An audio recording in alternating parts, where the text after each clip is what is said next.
ما در جای قرار داریم که در این موضع ساختمان بنیاد بیمارخانه زمانوی سرایتی را مقامات اجرایی حکومتی دولتی شهر خوجند در همکاری با مقامات اجرایی حکومتی دولتی ولایت سوخت به نقشه گرفتند. احتمال می رود که تا آخر سال ساختمان این بیمارخانه آغاز شود. لایحه بیمارخانه سرایتی ولایتی در شهر خوجند پرره به اتمام رسیده است. در اساس آن در منطقه چشمه شهر خوجند بنیاد بیمارخانه سرایتی ولایتی به نقشه گرفته شده است. در این باره متخصصان ساحه طب هنگام اوج کرونا ویروس با خلاصه آمده بودند. رئیس شهر خوجند آغاز سال 2021 در رفته نشست مطبوعاتی انیقترش ماه فوریه به خبرنگاران اطلاع داده بود که بیمارخانه سرایتی تیپ نو خواهد شد.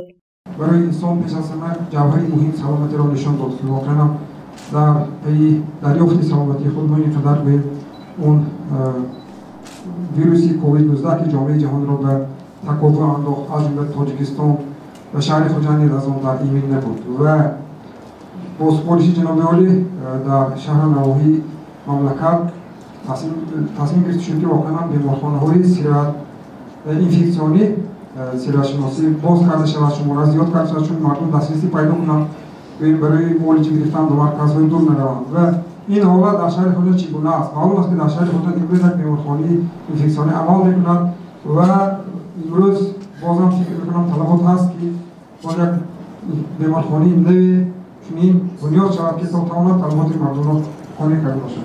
تشکر.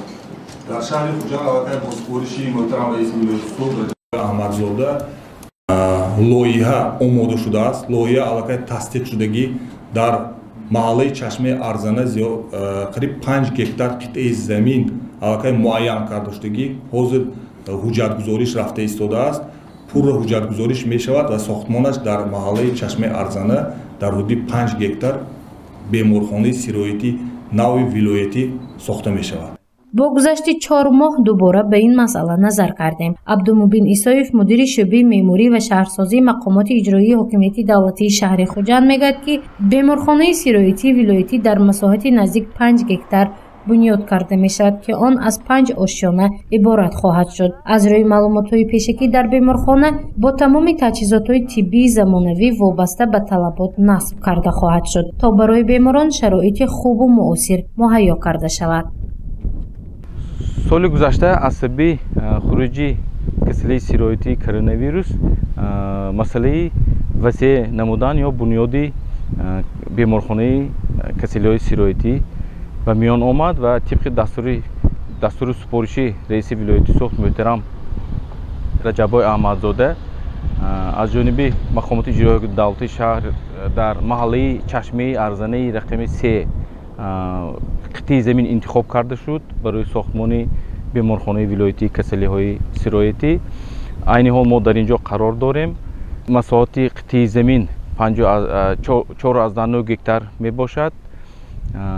عین حال لایحه ساختمانی انشاءات به نظر گرفته شده است. آن دارای 5 آشیانه با نظرداشت تخانه برای تجهیزات تکنیکی و داروی 300 کد می باشد.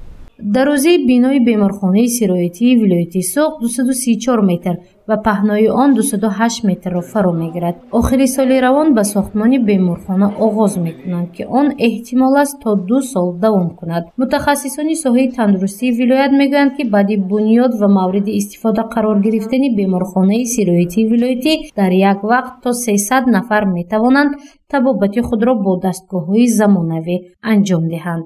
بیمارخانه سرایتی که همچون بیمارخانه ولایتی تأسیس می‌یابد با نگاهی نو تشکیلی هم بوکسو هم منطقه سبز با خیلی که این کووید یک چند نمودی کاربری رو با معماهای در ساحه تندرستی رو معین نمود با نگاهی نو لایحه بنیاد خوبتر است با همین سمت‌های گزارشی بیماری‌های سرایتی در بر می‌گیرد.